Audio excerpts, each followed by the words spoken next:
মসজিদে ঢুকে নামাজ পড়ে নবীজির কাছে এসে সালাম দিচ্ছে। নবীজি বললেন তুমি যাও আবার নামাজ পড়ো, তোমার নামাজ হয়নি। ও যে আবার নামাজ পড়ে আবার সালাম দিচ্ছে, নামাজ হয়নি আবার পড়ো। তিনবারের মধ্যে বলছে ইয়া রাসূলুল্লাহ আমি এতে ভালো পারি না, আমার একটু শিখাই দেন। কি শিখালেন খুব ভালো করে বোঝেন। নামাজে আল্লাহু আকবার বলে দাঁড়াবে, যা পারো কোরআন পড়বে, খেয়াল করেন আপনি বেশি পারেননি, যা পারেন পড়বে। রুকু করবে, রুকুতে শান্ত হয়ে যাবে। আপনি কার সামনে রুকু করেন? সেজদা কার সামনে করেন? জীবনে কবরে সেজদা দেখেছেন? আজকাল ইন্টারনেটে পীরের সিজদাও দেখা যায়, আমি নিজেও দেখছি। দেখেন পীরের সামনে যখন সেজদা করে খটাস করে মেরে উঠে পড়ে নাকি? কবরে যেয়ে যখন সেজদা করে খটাস করে মেরে উঠে পড়ে নাকি? প্রতিমার সামনে সেজদা দেখেননি? খটাস করে মেরে উঠে পড়ে নাকি? দুর্ভাগ্য।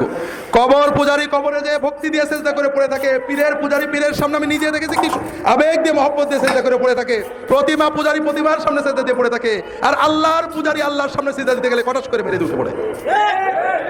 এই ঈমান ভাইরা, আমি তো নামাজ পড়ছি সেজদাটা করার জন্যই, যে আমার মাবুদকে সেজদা করব, আমার মনের কথা বলবো, কিছু না পারি, আরবি এক হরফ না পারি, সেজদা দিয়ে পড়ে থাকবো। আল্লাহ রাসূল সাল্লাল্লাহু আলাইহি ওয়াসাল্লাম বলছেন যখন রুকু করবে শান্ত হয়ে যাবে। তুমি তো রুকু করতে আসো, আমরা আল্লাহর সামনে নত হয়ে নিজের দাসত্ব প্রকাশের জন্যই তো নামাজে দাঁড়াইছি। কিচ্ছু পারিনি, সব মাপ, কিন্তু মাথাটা নিচু করে রুকুতে গেলাম, দাঁড়ালাম। দাঁড়িয়ে কি? দাঁড়িয়ে পুরো না দাঁড়িয়ে, অধিকাংশ মানুষ আপনারা পুরো ইমাম জামাতে যখন পড়েন ইমামের জন্য বাধ্য হয়ে দাঁড়ান, তারপরেও ইমামের আগেই নেমে পড়েন।